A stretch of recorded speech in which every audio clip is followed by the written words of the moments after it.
Hello everybody, it's Philly Cuts with another Hump Day Haul. We're up to number 99, folks. So next week is going to be the big 100. So if you guys want me to give you a shout out, just let me know down below and I'd be more than happy to give you a shout out. And even if you didn't, let me know. I'm going to be kind of combing through past episodes of, the Hump Day Haul, see who's commented and try to give you a shout out. Okay, I know that I'm a few episodes behind in answering comments, but I will be getting around to do that. Remember, I love it when you guys leave me some comments and some information and some feedback, which is something that I would definitely like, and we'll be getting more into that with the 100. So, the Hump Day Haul, where I get together with you guys every week. And we talk about my stack of comic books, no big whoop. So let's get started right away. We got a new DC Rebirth. They keep coming out. I think they're going to keep coming out until September, folks. We got Harley Quinn, #1. The issue that did not need to be rebooted. It's actually not a reboot. It's not a reimagining. It's just basically a continuation, but they decided to go back to #1. Now, I know why. It's because the Suicide Squad is coming out this week. I believe tomorrow night you will be able to see the Suicide Squad. Margaret Robbie is going to be, or is it Robbie? I don't know. She's an Australian actress. She's going to be playing Harley Quinn. And it's all things Harley Quinn right now. And if you didn't know, retailers have ordered over 400,000 copies of Harley Quinn #1. Same creative team is on this. Writers, Amanda Connor, Jimmy Palmiotti. Chad Harding is doing the artwork. Sometimes you get, Timms? I forget his first name. Timms does the artwork. But classic stuff. The crew is all here. Even right at the beginning, you see Harley Quinn kind of doing a day at the spa with Poison Ivy. But can you believe 400,000 copies? So much so that it's beaten Batman this week. And that's pretty rare because Batman is always the top dog. And there's retail variant exclusives and all that business. But basically, typical Harley Quinn story. You're going to get a little bit of her background if you haven't gotten into her before, and there's the classic toilet humor. This one, there's a lot of hot dog humor in here. I'm not going to let you know where that goes to. But there's a zombie apocalypse, and it's up to Harley Quinn and crew to stave off these zombie necromorphs. So, I love Harley Quinn. I did not go for Suicide Squad. There's also Harley Quinn and the Harleys or whatever the hell it is. There's an adult coloring book out this week. So it's all things Harley Quinn, and good luck. Let me know if you guys are going to be seeing Suicide Squad. I know most likely I will be, and maybe I'll let you guys know how that goes. All right, on to Superman #4. Superman and son Jonathan continue to do battle against the Eradicator. Now, the Eradicator wants to be, or claims to be, the protector of the Kryptonian genome. So he wants to protect Superman, Kal-El, and he wants to do away with his son, Jonathan, because Jonathan is now tainted. He's tainted the pure race of the Kryptonians. Holy Nazis, Batman. Talk about a storyline. So Batman naturally does not want that to happen. And him and son, look at this great 2-page spread by Patrick Gleason, cracking open the jaw, literally in half, of the Eradicator. This is Son of Superman Part 4. Gleason's artwork is fantastic in this, although it does look a bit different. So the battle rages on between Superman and Son versus the Eradicator. And the Eradicator, I don't know, once his jaw gets split open, something happens and the souls, the lost souls of Krypton, ooze out. Can't wait to see what implications that has, because as of right now, I just don't know. Also, we are reintroduced to another character that I've never met, but he's being described as a Popeye with a Superman fetish. Now, that sounds a little crazy, but his name is Bibbo Bibkowski, and he even looks like Popeye, okay?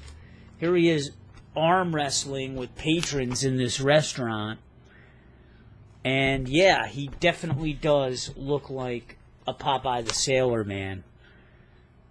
Bit more in the gut. Has those diesel forearms, though, so it'll be interesting to see where that goes. All right. Batman, number 4. Batman sharing his superheroing duties with 2 new people, Gotham and Gotham Girl.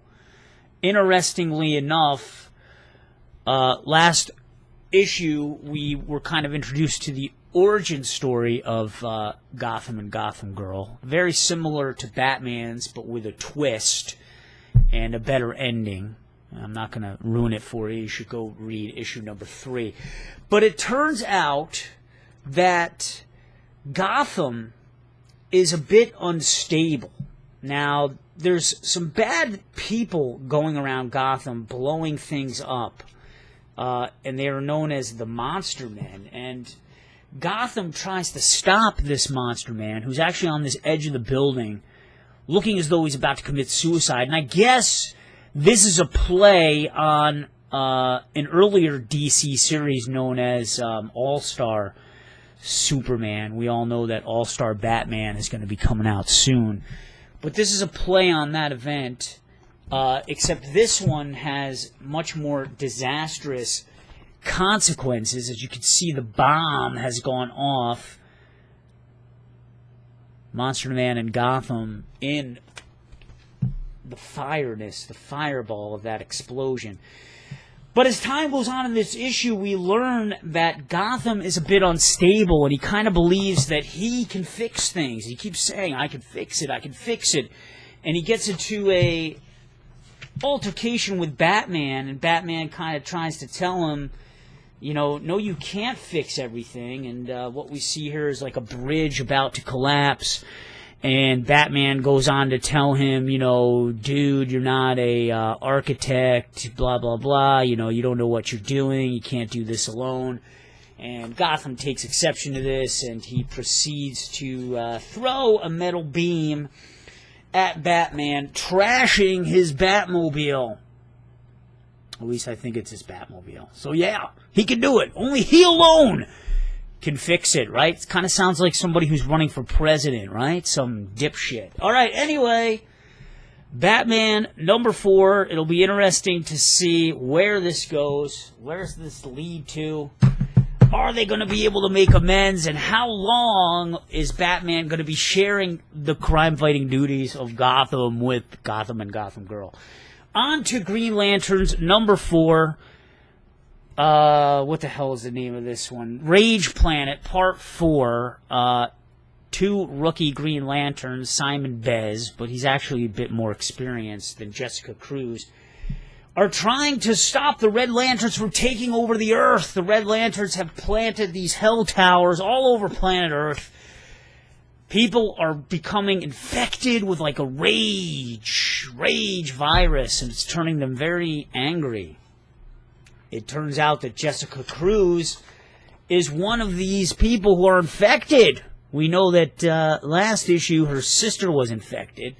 So it is up to Simon Bez to try to talk her down, try to talk her out of this. We know that Simon Bez in the New 52 stuff does have healing powers. You have to remember how he was able to bring back his brother from certain death. And it's kind of cool. It's kind of showing the growing pains. You know, it's a bit more hyper-elevated here, the growing pains between the two. You know, there was always kind of playful banter between the two. Jessica Cruz has been having great difficulty adjusting to her new Green Lantern powers of will because she can't even create a construct yet, you know, so she's having a lot of difficulty.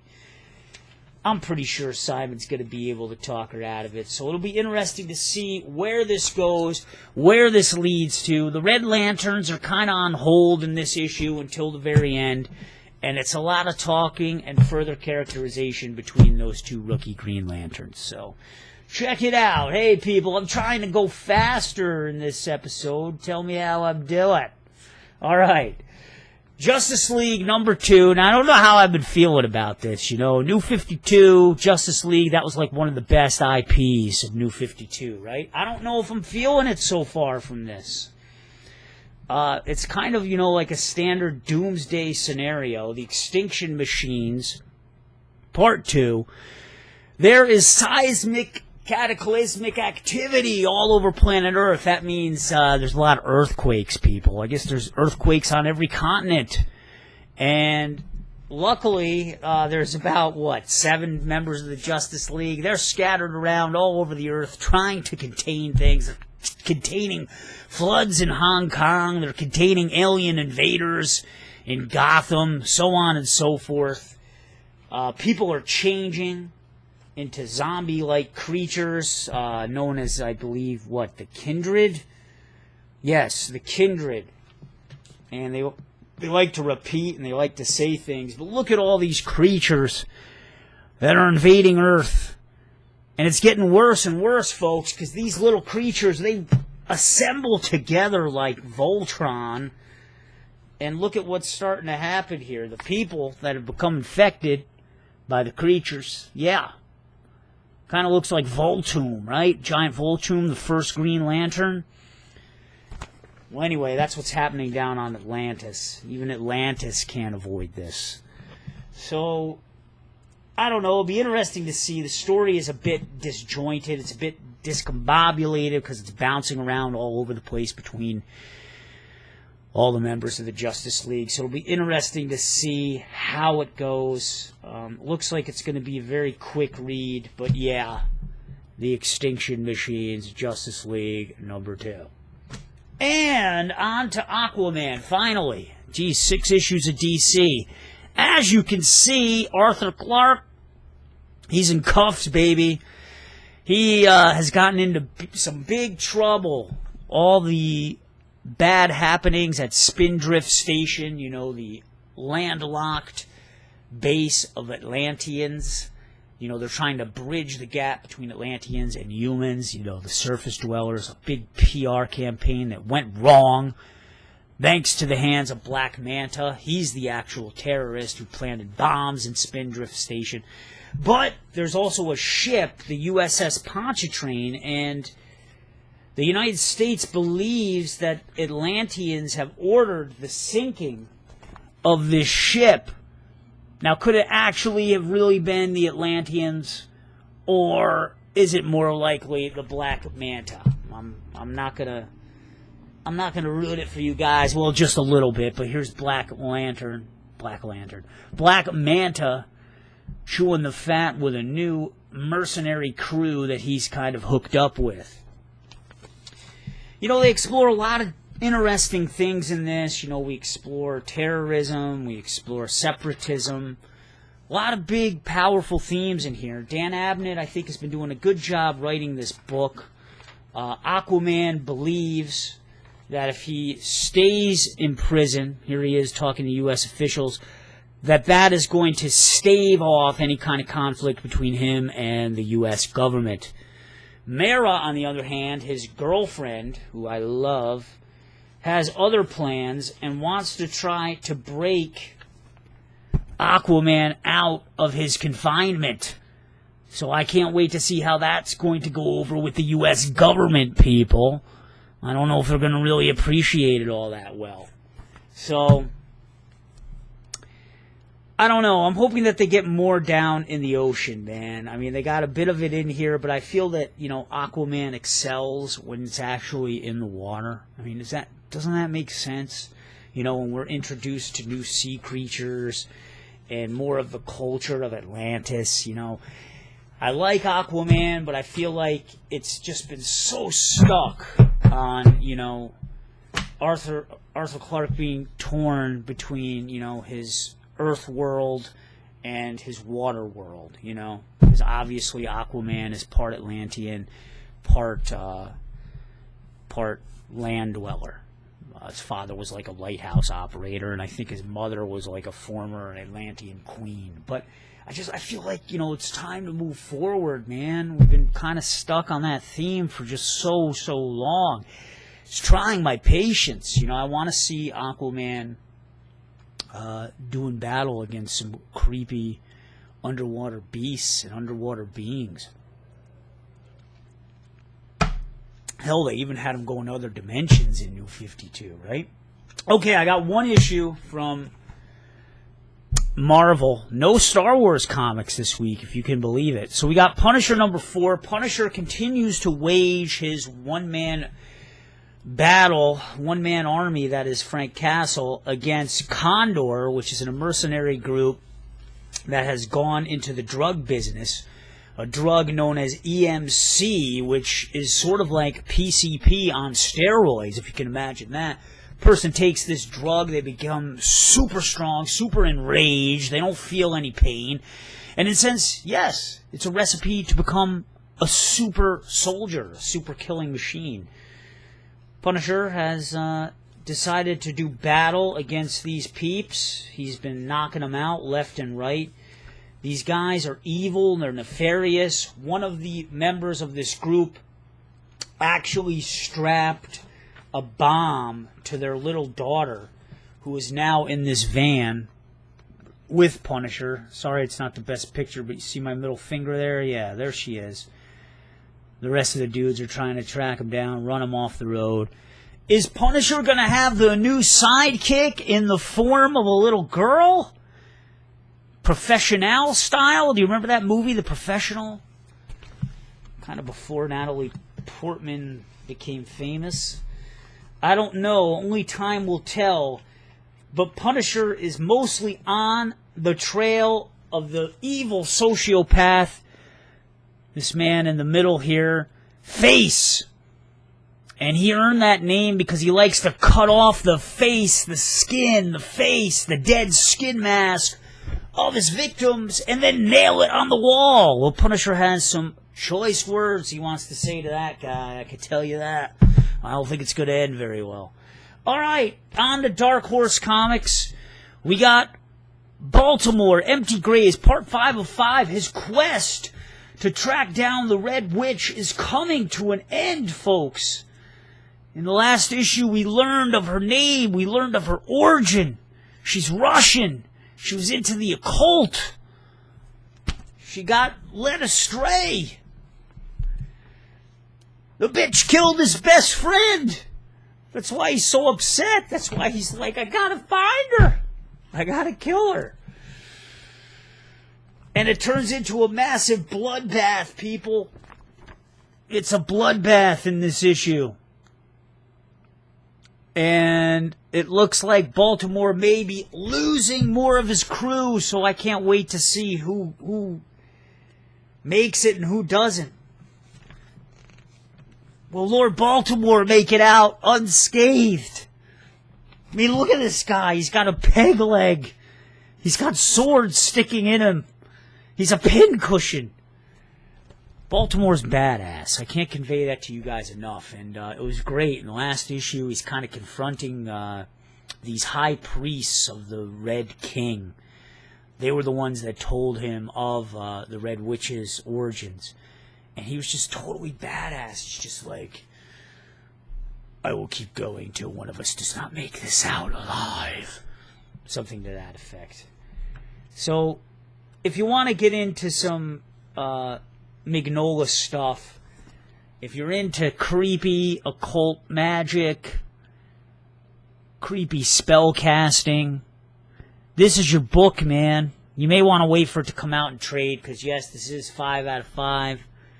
So you may want to wait a little bit, but very entertaining, great story. Christopher Golden is doing the writing, and he's just weaved a wonderful story. Peter Berting is the artist, and Michelle Madsen, not the incomparable David Stewart, is doing the coloring, but to be honest, I wouldn't know. She does such a good job. Dave, you might be running out of some work, Dave. All right. On to finally one last issue, and this issue came out last week. This is Weird Detective number 2, and I was behind in my reading. You guys don't even want to know how big my backlog is for my comics right now. I think it's fast approaching triple digits, people, and I'm kind of at a crossroads that I may talk about in number 100. Where I may have to make some decisions, some big decisions. But anyway, massive, massive backlog. So I got caught up with this series, and I loved it. It's written by Fred Van Lente, and art is by Gio Villanova. I can't even say the name. Can you? I mean, look at this name. G-U-I-U. How do you say that? Gio? I don't know. I don't know how to say it. All right, but this follows the story of Detective Sebastian Green. He is not of this world, people. He is not of this world. His co-workers kind of know that something is up. They know that something is not right with this guy. Here he is on the bottom here, the guy in the white and the red hair. Something just isn't right. And in particular, his partner, Sana Fayez, she really knows something isn't up. Now, the rest of the police department is ready to just dismiss it as, I'm sorry, he's Canadian. Now, I've met a lot of Canadians. I've talked to tons of Canadians. Canadians just aren't that weird. Not as weird as this guy. So, that's what kind of makes it funny. This dude talks to his cat. The cat has conversations with him. And they just seem to inject the right amount of humor into this series. Now, he is tracking down someone from his vector on planet Earth that's killing people by, sucking their skins off of bodies or sucking their organs out and all their blood. I can't quite remember, but the Daily News, in true Daily News fashion, if you ever read that paper, has dubbed the killer the Juice Box Killer. And yes, that's what it looks like when someone perishes. In the last issue, a dude got kind of sucked down into the toilet. So yeah, you thought you had a hard time taking a deuce this morning. Not as hard as that guy. But it's funny. It's really funny, and it reads very well, and it's got H.P. Lovecraft kind of themes in here. And you'll love it. And who does not love talking cats? If you don't, you got issues, man. You got issues. All right, dudes, that's been another Hump Day Haul. I think I sped it up a little bit. Let's pick a cover of the week. I don't know here, man. These DC covers are a bit lackluster, man. I think I'm going to go with... I got to go with the Angry Lord Baltimore, dude. I mean, that just is so badass, man. In the pool of blood, pincushiony, yeah. All right, dudes, it's been another Hump Day Haul.